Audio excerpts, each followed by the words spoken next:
मध्य America के 3 देशों में जंगलों की ऐसी कटाई की गई कि देखते ही देखते पूरा इकोसिस्टम बिगड़ने लगा और पानी की किल्लत भी शुरू हो गई। अब 3 देश मिलकर फिर से जंगल को बसाने की कोशिश कर रहे हैं। बालमोरे मोंटोया अल सल्वाडोर के सरकारी ट्रिफिनियो कमीशन के लिए काम करते हैं। वो जानते हैं कि संरक्षण इस इलाके के लिए कितना जरूरी है। करार के मुताबिक ट्रिफिनियो वाले इलाके में इन देशों को मिलजुल कर काम करना होगा। इस इलाके के पास देने के लिए काफी कुछ है। कई प्रजातियों वाली विविधता यहाँ है और ये पानी का स्रोत भी है। कई नदियाँ यहीं से निकलती हैं। यही वजह है कि ये इलाका इतना कीमती है।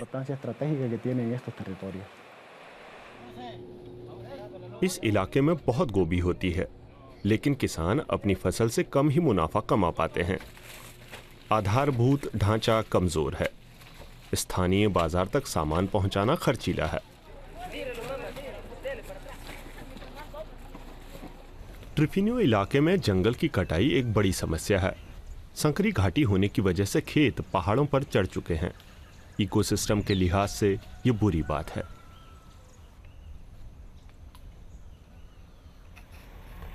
मोंटोया जानते हैं कि जंगल जल संरक्षण के लिहाज से कितने अहम हैं।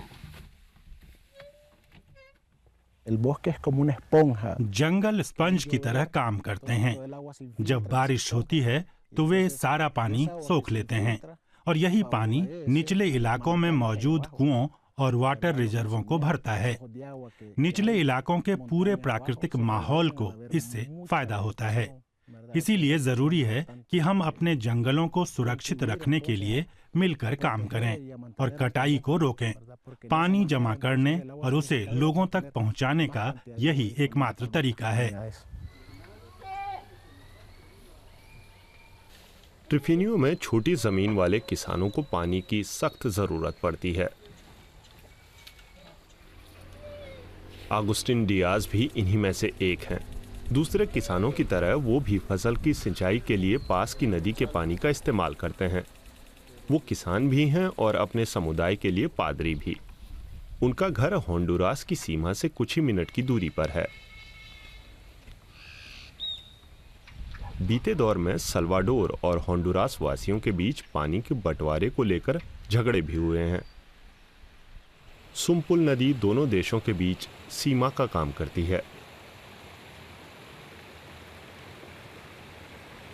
मोंटोया जैसे पर्यावरण संरक्षक स्थानीय लोगों को ये समझाने में सफल हो रहे हैं कि उन्हें जंगल की कटाई बंद करनी होगी।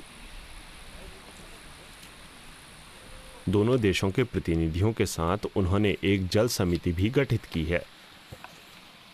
समय समय पर वो एक जल संचय केंद्र का दौरा करते हैं।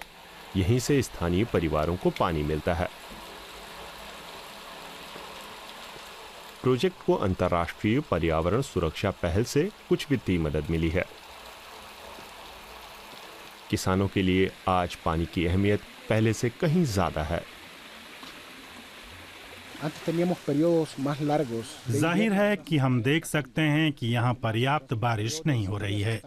पहले यहाँ कई दिनों तक बारिश होती थी, अब ये बहुत कम हो गया है। सूखे की अवधि लंबी हो गई है।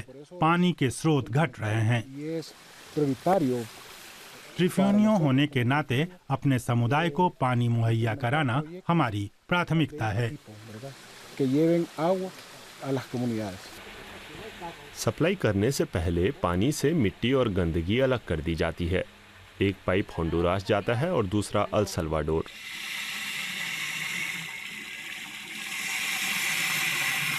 अडेल्मो काकोन पहले नदी से पानी लाया करते थे जो रसायनों से दूषित था। प्रोजेक्ट की मदद से पहली बार अब उनके पास पीने के लिए साफ पानी है।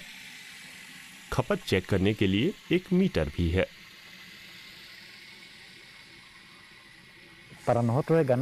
मीटर हमारे लिए अच्छा है क्योंकि ये हमें सिखाता है कि पानी का सही इस्तेमाल कैसे करें और बर्बादी कैसे रोकें।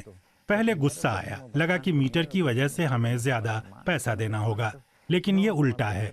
ये हमें बताता है कि हमने कितना पानी इस्तेमाल किया। यह इलाके के विकास की राह में पहला कदम है।